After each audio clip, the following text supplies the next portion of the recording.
Hi everybody, it's Elizabeth from Elpis Astrology at elpisastrology.com. Thanks for joining me today. So today this video is going to be on my take for the astrology as well as all the horoscopes for the individual signs and ascendants for May 2024.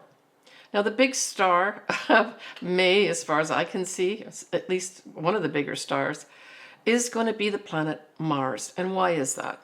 Well, Mars is going to be in Aries all month, and in fact, into the first week of June too. So this really suggests that there may be some really big activations and movement forward as a result of Mars during the month of May, activating not only the eclipse point at 19 degrees of Aries that we had in April, but also the other planets as well as Chiron. So we have that Mercury retrograde that's going to be, going forward, but the fact that Mars will be conjuncting that, and then Mars will also conjunct the Venus points that happened also in the month of April. So I really see this almost as a prolonging of some of the things, some of the events that happened in April may get a chance now for takeoff. I mean, I'm getting this feeling of a rocket taking off here. And so, I'm making this video actually the day before the eclipse, the total new moon eclipse at 19 Aries.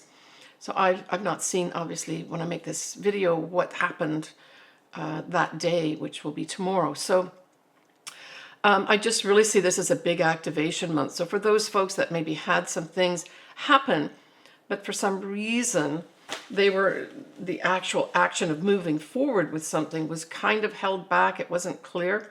This could be the month with Mars activating everything that happened in Aries in April. It could be the month when things really zoom forward for sure. And I'll cover those dates that I just spoke about with regards to Mars conjuncting different things that happened in April. But the other thing is that Jupiter also is a little bit of a star, because Jupiter will ingress or go into the sign of Gemini. All right, let's start off with some of the actual transits and aspects. All right, so we have right on the 4th of May, we have Mars, right? Mars in Aries sextiling Pluto. And so this just brings drive for change. It also helps you, Mars focuses you together with this intense energy of Pluto on to examine your objectives carefully. So right off at the beginning of the month here on the 4th of May, we get that opportunity to do that, right? With that setup.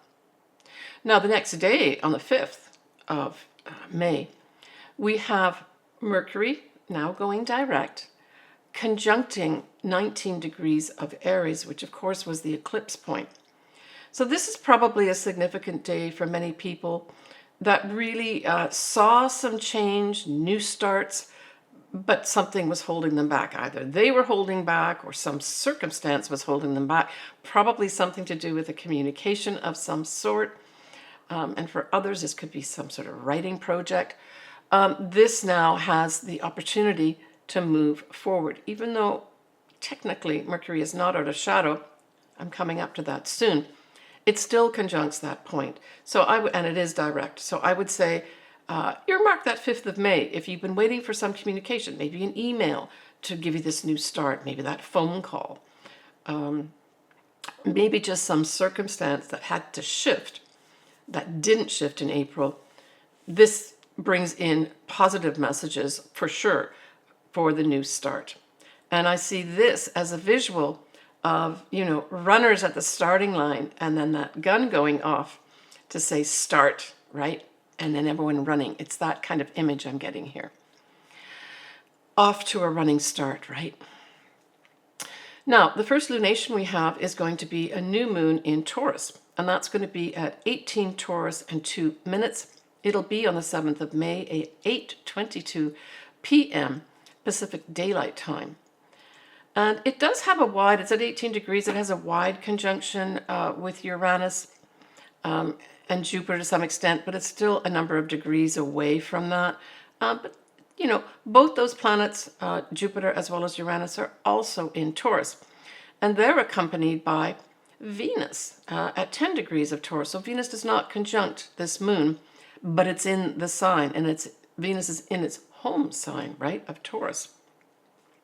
So it's a very positive new moon here, and I would say especially for Taurians, this could be also another new start for them with regards to whatever it is that they need to start new.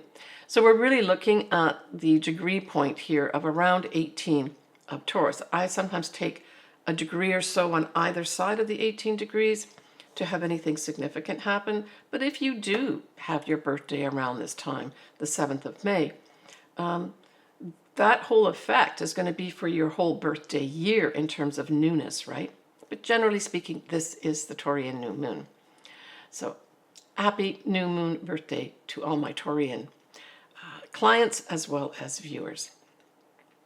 We have Mercury, which is direct, will be conjunct Chiron at 21 of Aries. And then the sun and the moon, because it's a new moon, we know the sun and the moon are together, will be sextiling Saturn. So this is, to me, a very lovely setup for opportunities to put either our spirituality in place, opportunities to change structure of some sort.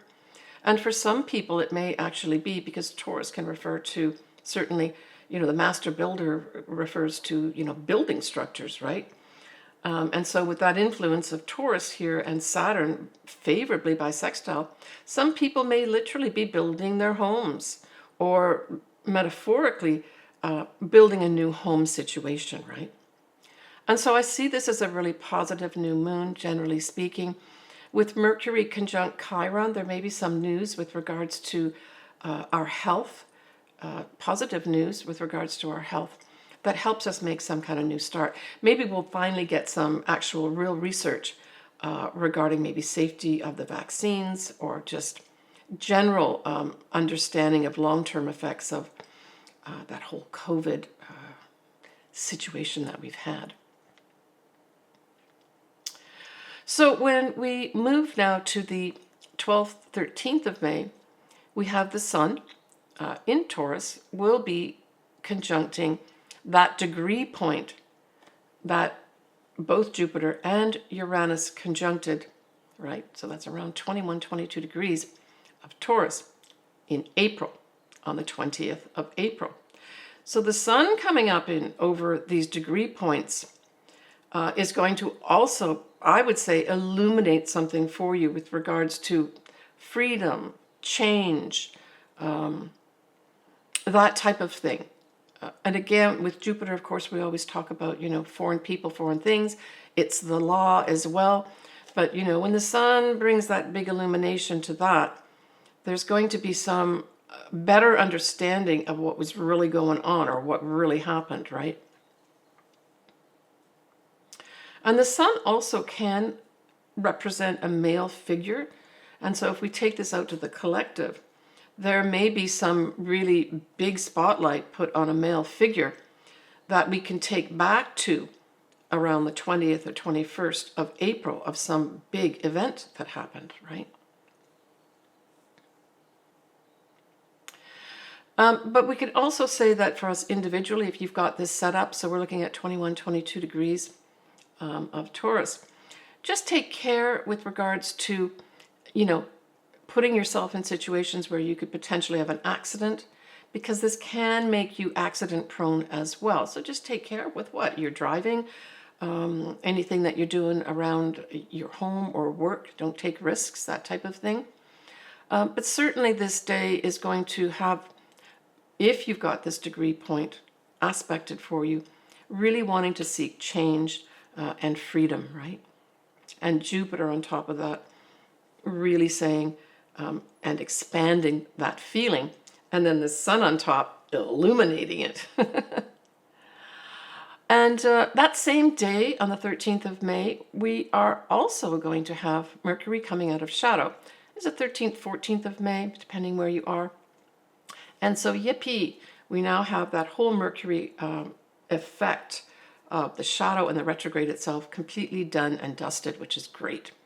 So this may also be, for some individuals, a day or days, 13th, 14th of May, where you get that final message or that final communications that say you're approved, or the green light goes on and you get this communication saying, hey, we want to start now. Let's go ahead with this.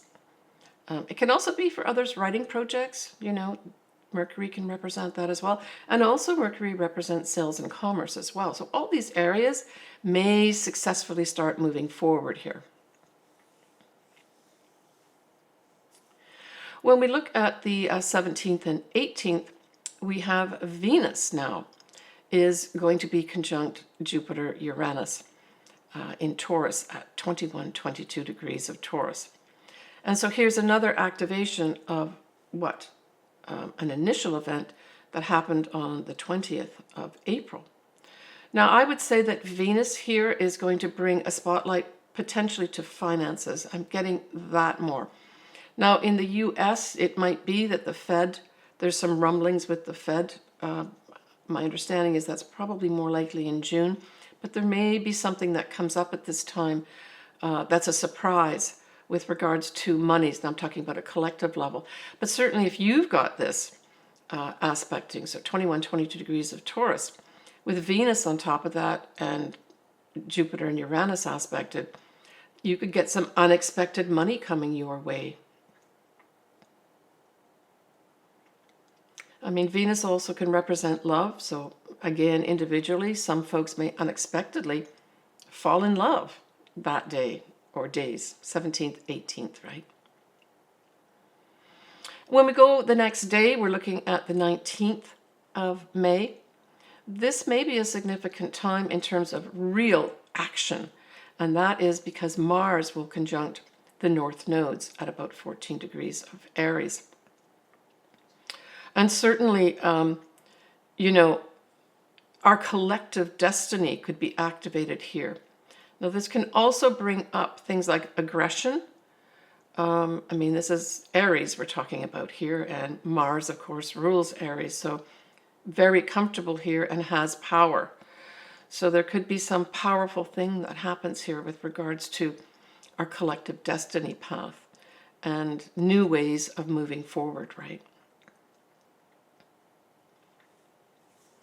The next lunation that we have is going to be on the 23rd of May.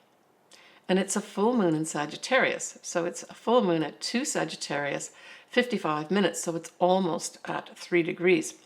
It does sextile Pluto within a degree or so. And that's really positive. It's at 6:54 a.m. and that's Pacific Daylight Time. So this is just a lovely setup on its own, right? That full moon sextiling Pluto in Aquarius. I really feel that there may be a real sense of hope and transformation, or more like the transformation that's happening is very hopeful and very future oriented. And again, I think there's this tie in because it's Sagittarius, and Sagittarius rules foreign people, foreign things, but also the law. It's almost like I'm getting this feeling of powerful energies coming in here to provide almost like shoring up things to some extent in a positive way. So we will have the moon sextile Pluto, but then of course, because it's a full moon, we'll have the sun trine Pluto. Now going together with this positive stuff that's happening at this full moon in Sagittarius, we also have something very interesting going on. We have Neptune at the anaretic degree of 29 Pisces, but we also have Jupiter as well as Venus at 29 degrees of Taurus. And so to me, this is like a huge culmination of energies. The anaretic degree is a critical degree in astrology. And as you know, the next thing that happens after 29 is you go into the first degree of the next sign. And so this is a real push of energies. I see this, the money markets, something big is going to be happening here with regards to our money markets for sure. Now, that moon that's in Sagittarius is in a fire sign, right? Sagittarius is a fire sign. And again, going back to April and many things that were happening in Aries, it trines, right? It trines anything in Aries. And so that moon goes on to trine everything that's in Aries as well, because, you know, that moon starts at 2 degrees. And so here's another activation of, and this I would say is very, very positive too. I mean, Jupiter as a sign is very forward thinking, future oriented, the big picture. So I really like this setup of this concentration of energy that is positively aspected, right? So let's just go over that again. Venus and Jupiter at 29 degrees of Taurus will be sextiling Neptune at 29 degrees of Taurus. Now, for sure, Jupiter can expand and grow anything to do with Venus.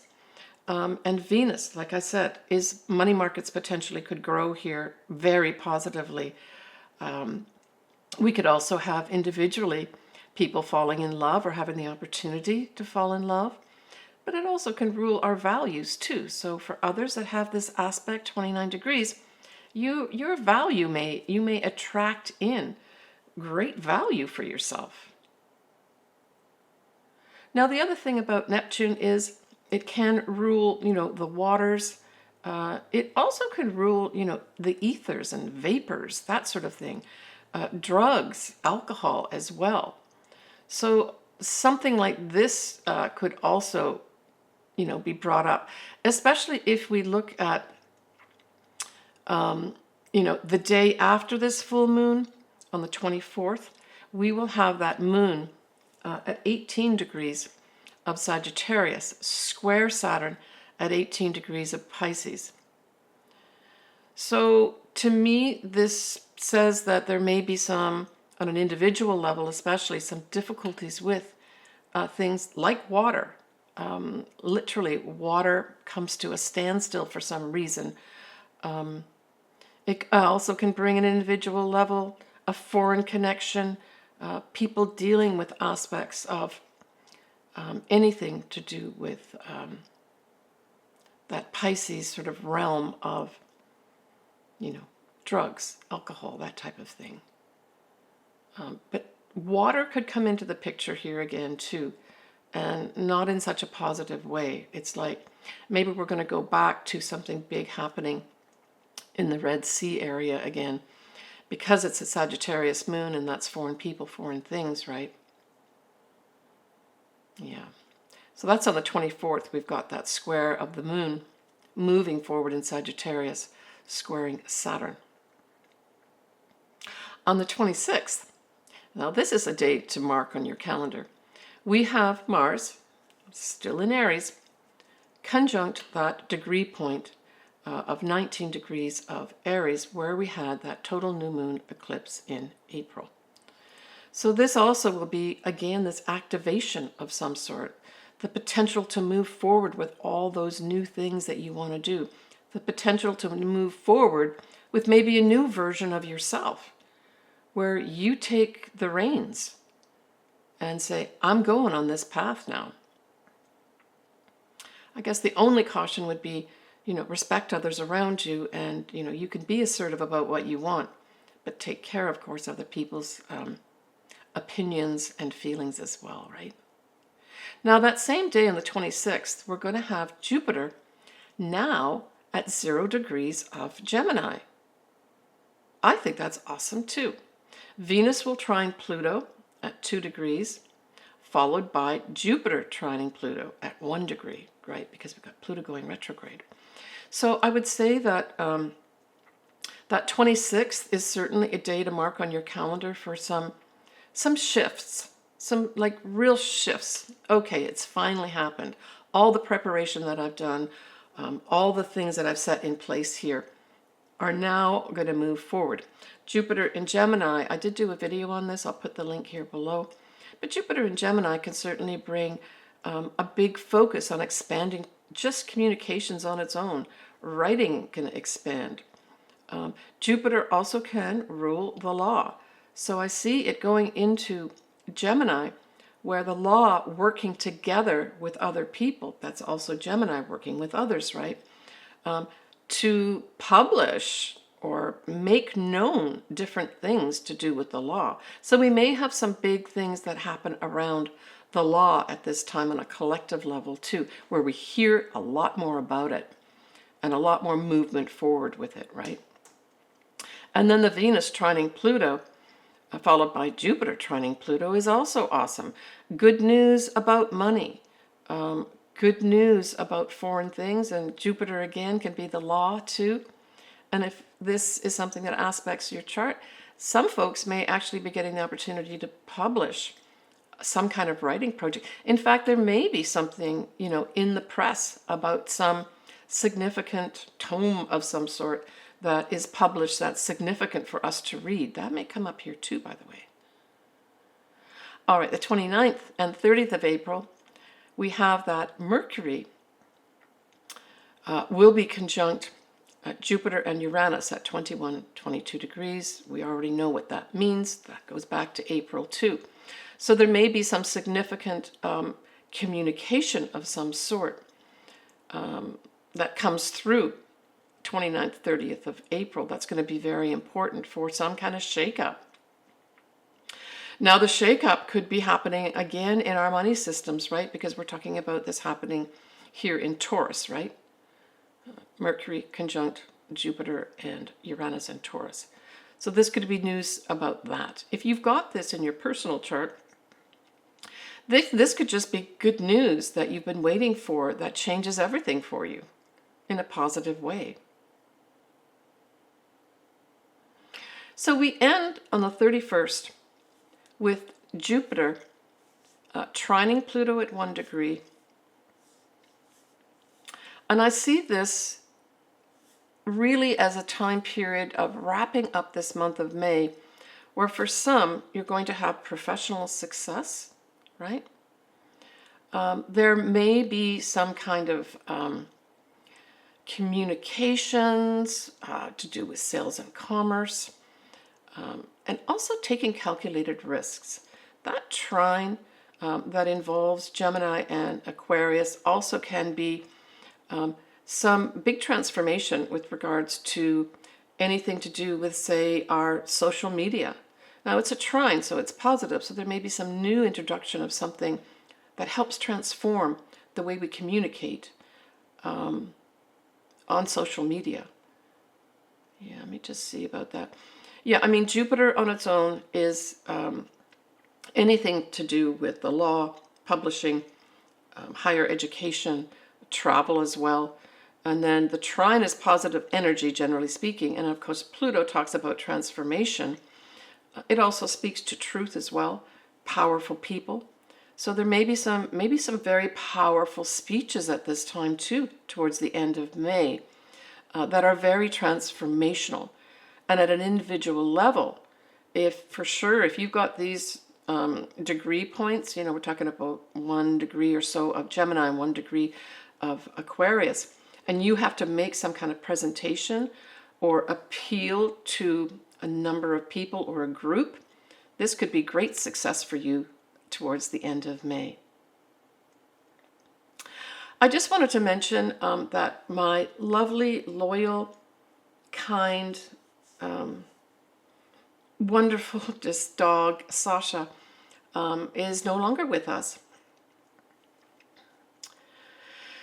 And I just wanted to thank the people, this was a couple years ago, kindly sent money for her operation, which actually was successful a couple years ago for her many tumors. But unfortunately, those tumors came back a year ago, and so I've had this opportunity for a year to be with her, even though these now could not be operated on. And so they really were just going to continue to grow, and it was time to say goodbye to Sasha, but I just wanted to thank everybody. And you'll see a picture here of her, one of the last pictures I took of her, and I hope she's having lots of fun with the other 2 dogs that are up somewhere, barking around and running around having fun. All right. So I'm also going to cover next here sort of a peek ahead for June. and then I'll go into your individual signs and or ascendants you pick.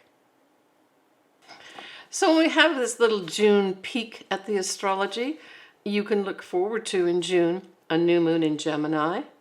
And of course, remember that we're also going to have Jupiter now in Gemini, right? There'll be a full moon in Capricorn at 1 degree. Mercury and Venus will actually be together at 1 degree of Cancer. So Cancer, that could be some nice stuff for you coming up. Yeah, all right. Let's stop there and let's go into the different sun signs and or ascendants. So Aquarius, well, this new moon in Taurus, along with all the other planets in there, square you and square your 4th house. But before you get too upset about that, know that the 2 most beneficial planets, that would be Venus and Jupiter, are going to be taking off some of those rough edges to do with what? Any 4th house matter. Typically this can play out a family situation, your mother in particular, a home type situation comes up. Now don't forget you've got Pluto in your sign, right? Beaming transformation, beaming messages about letting go of things that are not helping you.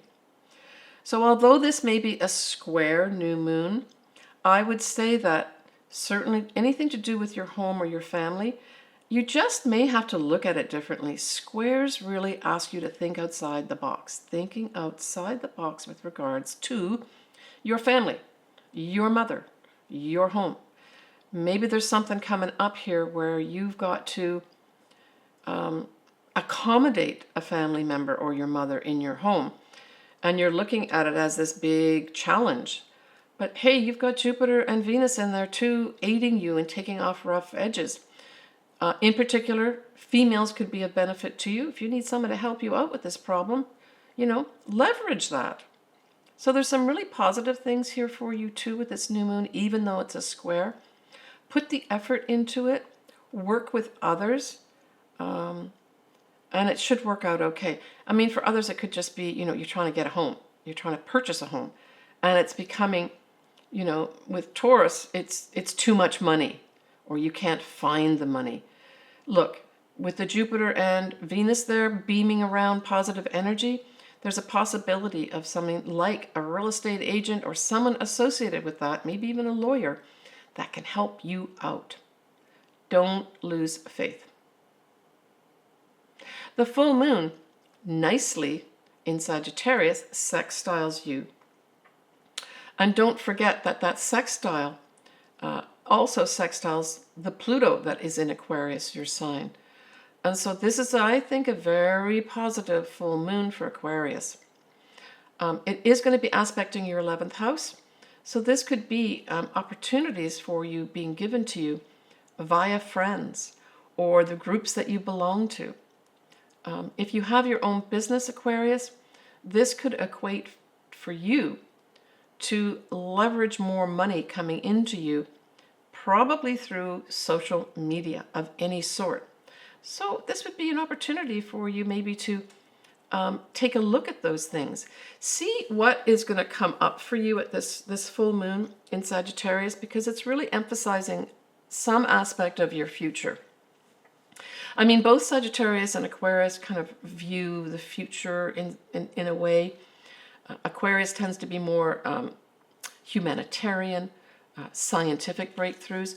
So there may be some literal scientists that are Aquarius that, finalize some kind of calculation or discover a new star or something at this time.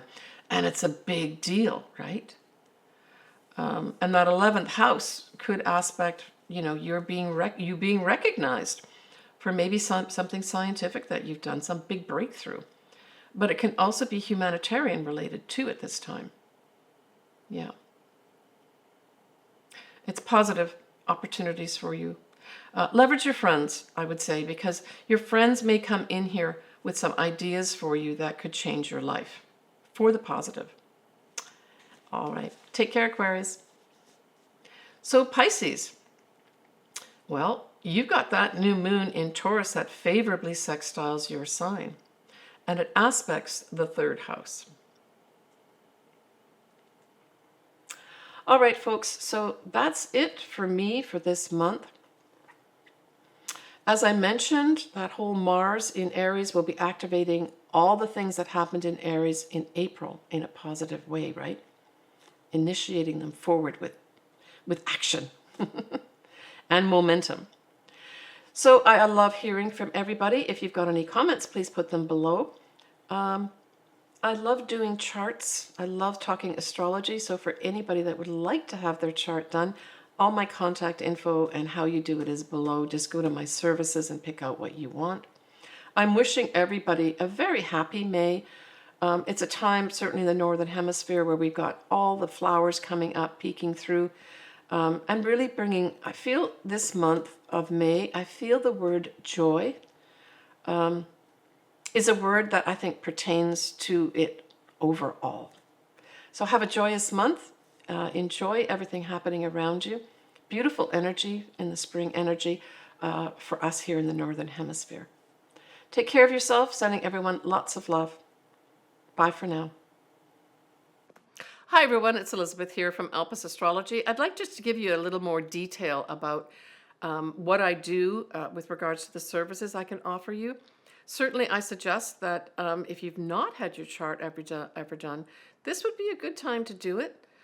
Contact me. All my contact details are below, and we can talk to each other back and forth and arrange something for you. So I offer different services.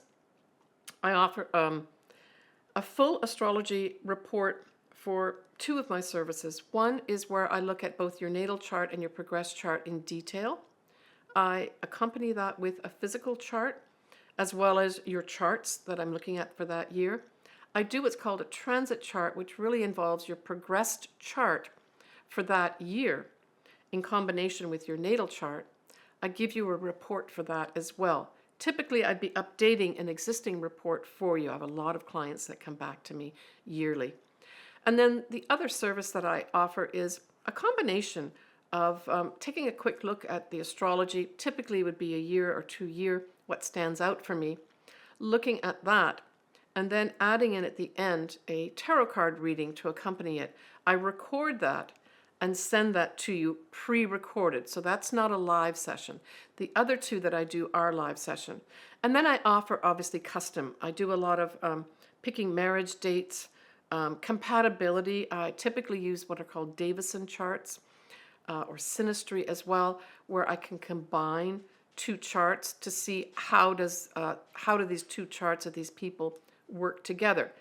More often it's going to be sort of romantic relationships, but it can also be business relationships too. How well do we work together type thing by producing one chart. So I do all that. As I said, I would love to do your chart. Contact me below and we can work together to make that happen for you.